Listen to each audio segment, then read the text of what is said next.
Atención, torre. Aquí vuelo 3142. Permiso para despegar. Espere 3142.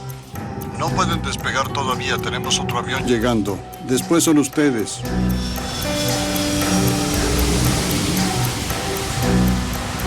¿Despegamos 1-2? Despegamos. Martes 31 de agosto de 1999. El vuelo 3142 de la empresa argentina LAPA, con 95 pasajeros y 5 tripulantes, se prepara para despegar desde la terminal Aeroparque en Buenos Aires, rumbo a la ciudad de Córdoba.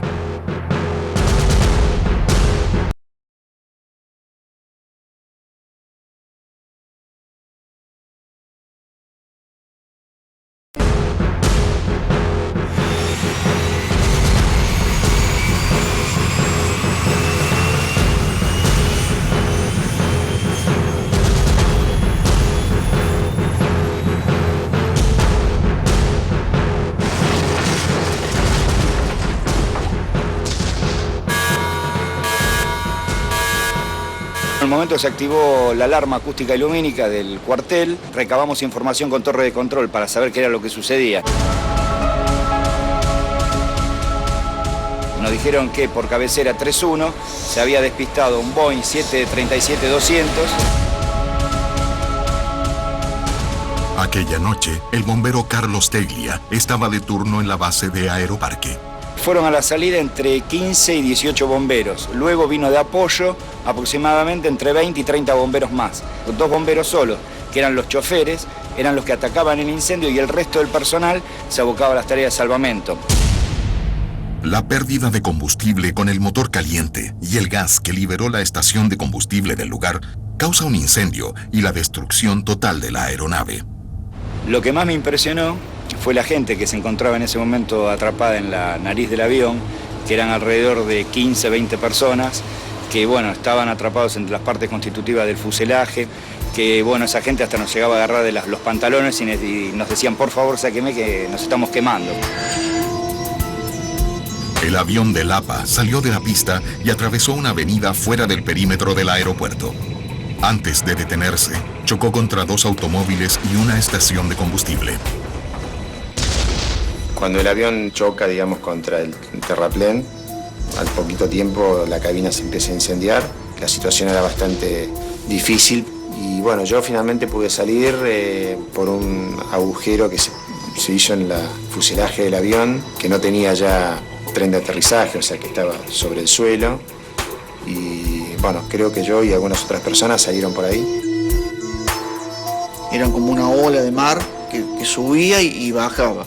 Subía y bajaba y la temperatura que era muy intensa al margen de los gritos. Ya había gente afuera que yo veía que se daba vuelta para apagarse las llamas. Hasta que un momento vi que el fuego bajó. Cuando estaba bajando me tapé la cara con las manos porque instintivamente uno se cubre la vista y salté.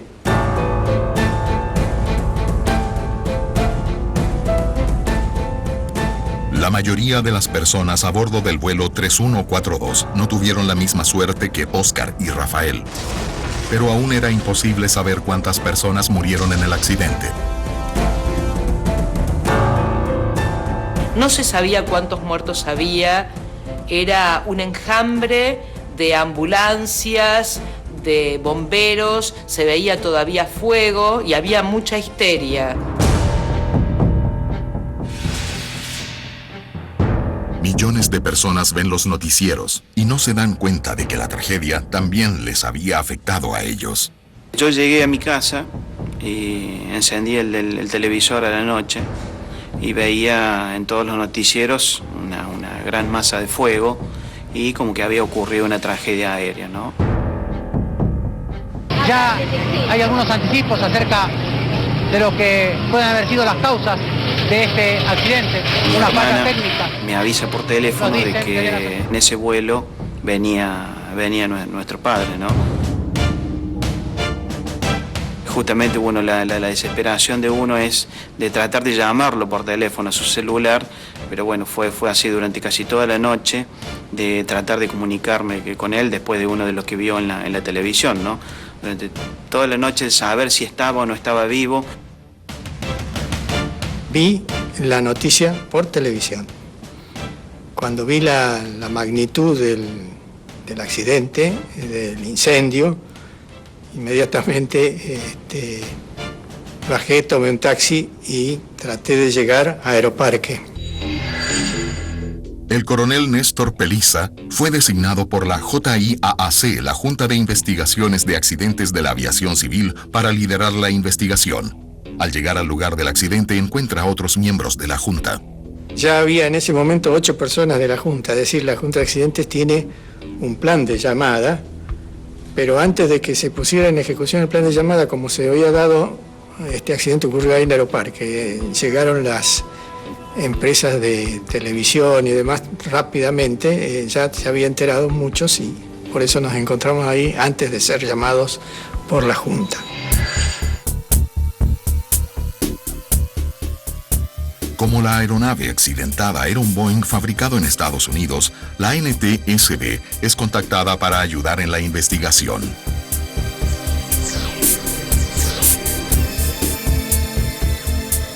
Apenas nos avisaron, rápidamente juntamos a un equipo de especialistas en ingeniería de operaciones y viajamos a la mañana siguiente a Argentina para unirnos inmediatamente a la Junta de Investigaciones que estaba a cargo del accidente.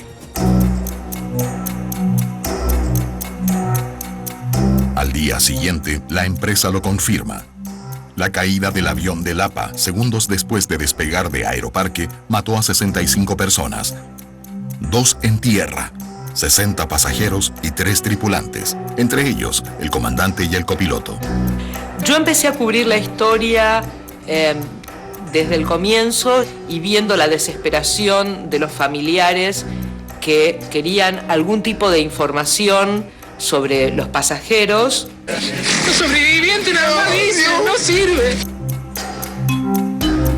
Paradójicamente nos enteramos dentro del listado, como dando a entender de que esas eran las personas que estaban fallecidas y que no tenían ningún tipo de rastros, ¿no?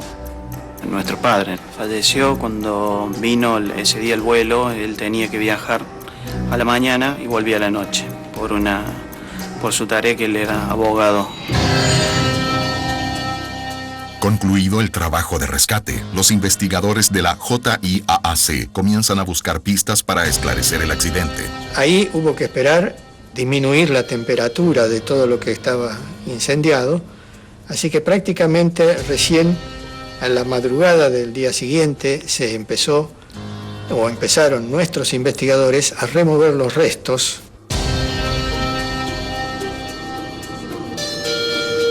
Lo primero que se busca son los registradores, el registrador de datos de vuelo y el registrador de voces de cabina.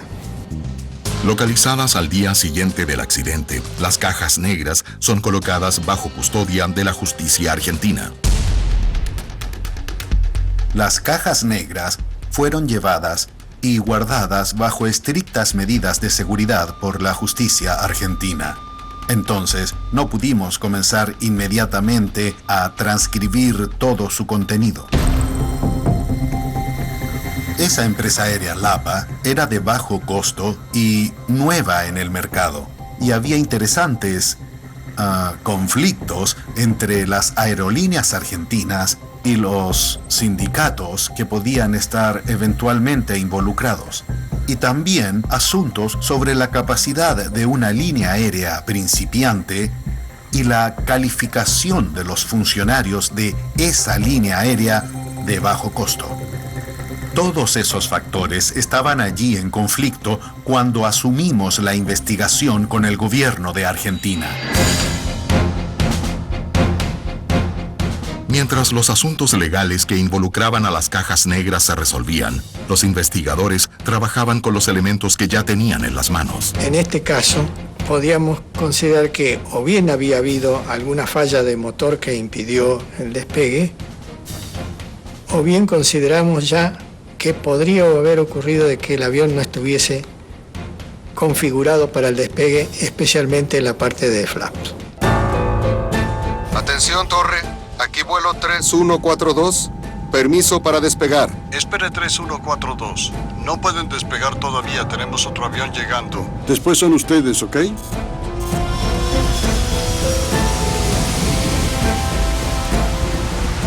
¿Despegamos 1-2? Despegamos.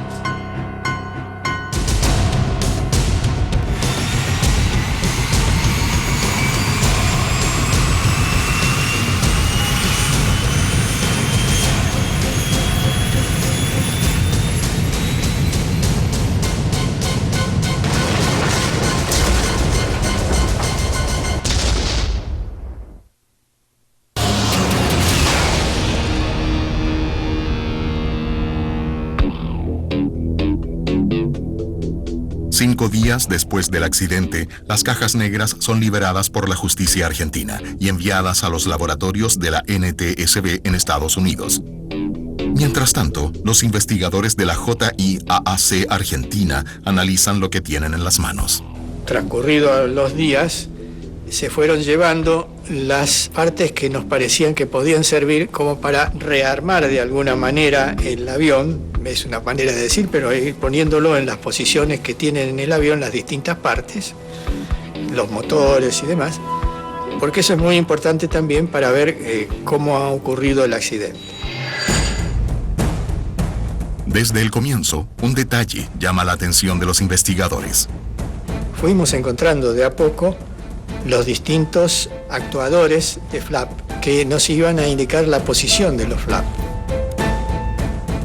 Ubicados en las alas y responsables por la sustentación del avión, los flaps son fundamentales al momento del despegue. Todos estaban en la posición de flap arriba. Eso ya nos dio una idea de que esa podía ser una de las principales causas. Los datos del avión también son minuciosamente revisados por el equipo de la Junta de Investigación. El Boeing 737-200, construido en 1970, fue comprado por la empresa argentina LAPA en 1996. Una aeronave con casi 30 años de uso. El avión estaba en buenas condiciones, a pesar de que sí, evidentemente era un diseño o era un avión que tenía muchos años de utilización. El avión estaba en buenas condiciones, había venido de una inspección en Brasil, una inspección Delta grande, y realmente no tenía problemas de arrastre técnicos de mantenimiento. El piloto Alejandro Camelo forma parte del Comité de Investigación de Accidentes de la Asociación de Pilotos de Líneas Aéreas de Argentina. Participó en una investigación extraoficial paralela a la de la JIAAC. Siempre ese comité, cuando hubo un accidente de línea aérea regular o no regular, y era de interés para sacar conclusiones, hizo una investigación paralela a la Junta de Investigación de Accidentes. Además de las dos investigaciones paralelas, el accidente de Lapa muestra otro elemento intrigante. Informes hechos por un expiloto de la empresa. Mi primera carta de advertencia es del 96. Ahí ya, cuando yo paré un avión que tenía 2 horizontes artificiales inoperativos, de hecho, literalmente le ponía que la consecuencia, no solo previsible, sino inevitable, iba a ser un accidente protagonizado por un avión de Lapa. Yo sentí que había agotado todo, había avisado a la Fuerza Aérea, a las autoridades de la empresa, a mis compañeros, al sindicato. Yo ya no sabía a quién más avisarle.